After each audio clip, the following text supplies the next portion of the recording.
Fred Rogers in Children's Television, a documentary. Mr. Rogers? Yeah.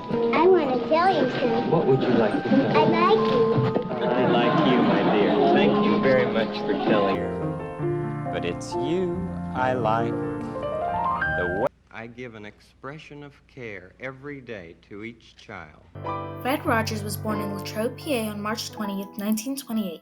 Latrobe is a community heavily influenced by the Rogers family, which influenced the strong, hard-working, faith-driven culture of Western PA. Fred always loved Latrobe, which became the basis for the television neighborhood he later created.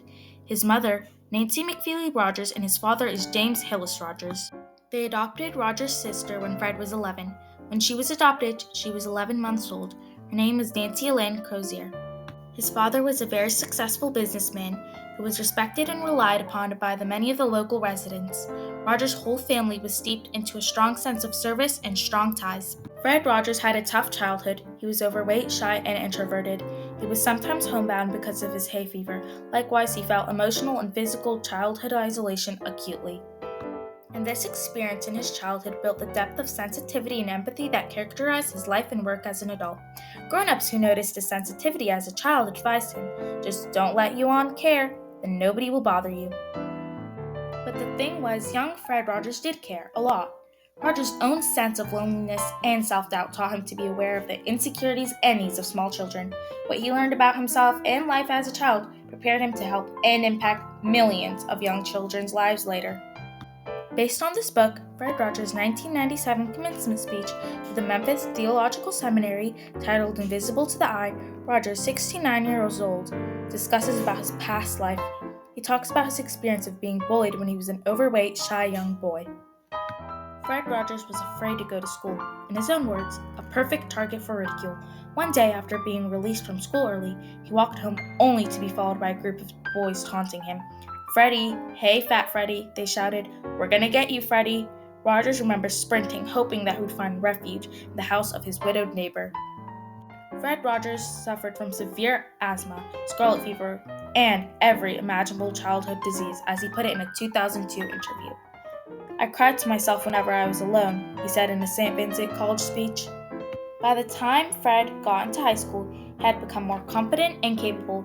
He had developed into an accomplished student and musician, and his popularity grew.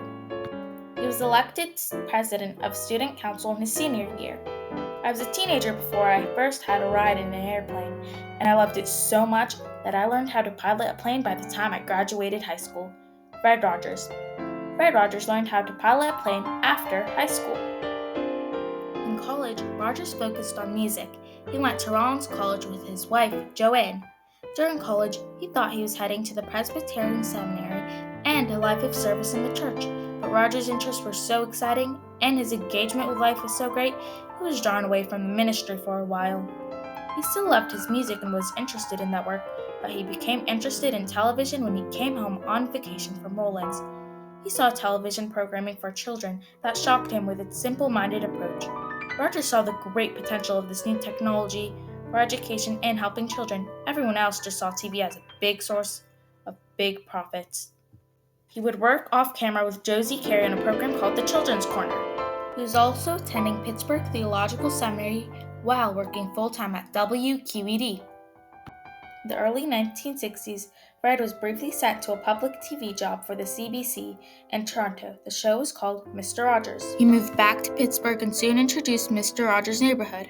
He had a reputation for high standards.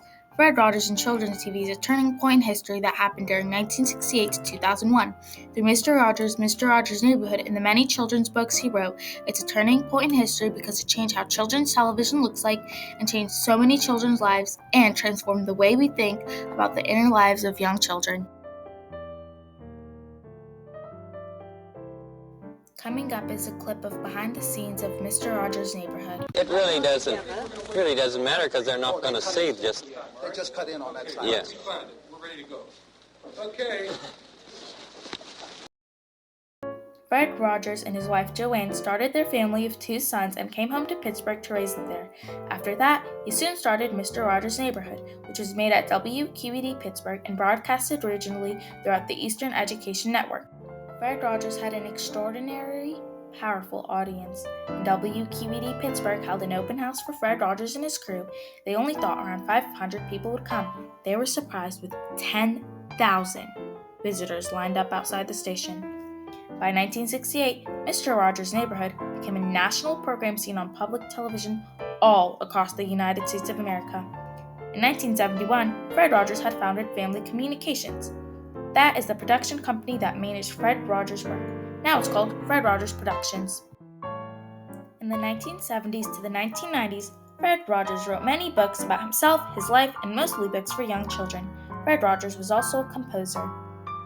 He wrote many children's songs and sang them in his show, Mr. Rogers' Neighborhood. Coming up is a clip of different songs over the years.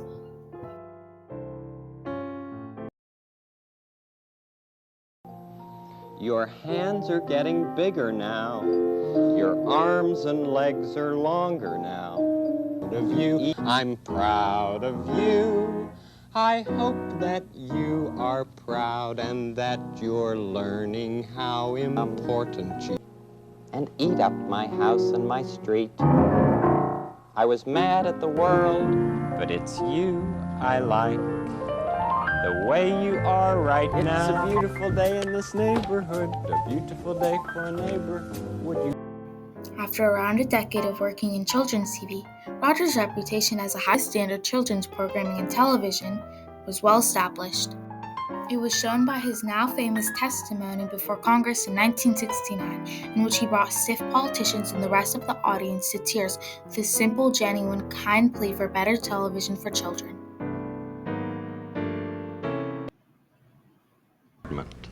I'm very much concerned, as I know you are, about what's being delivered to our children in this country.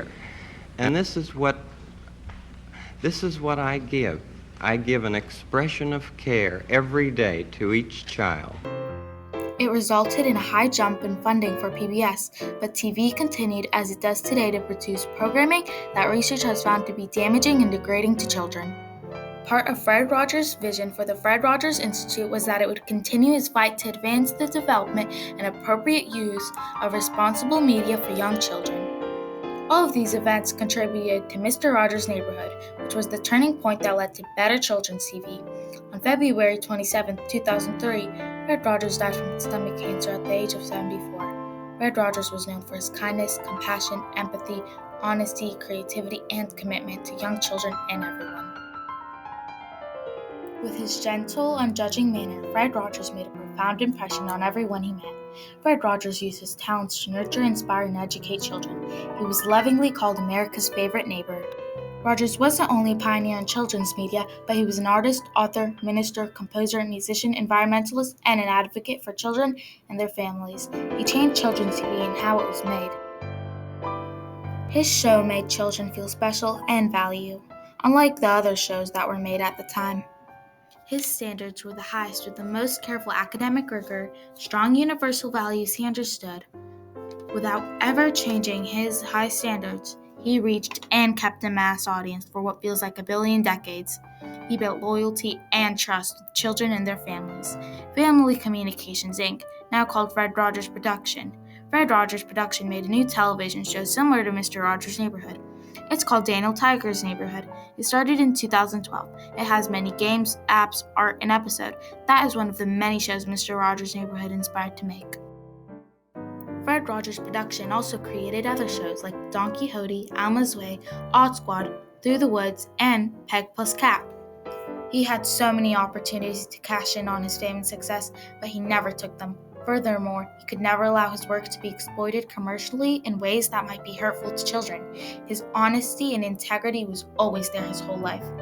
He was able to put all of his interests into a whole that gave him an influence that he did not use carelessly.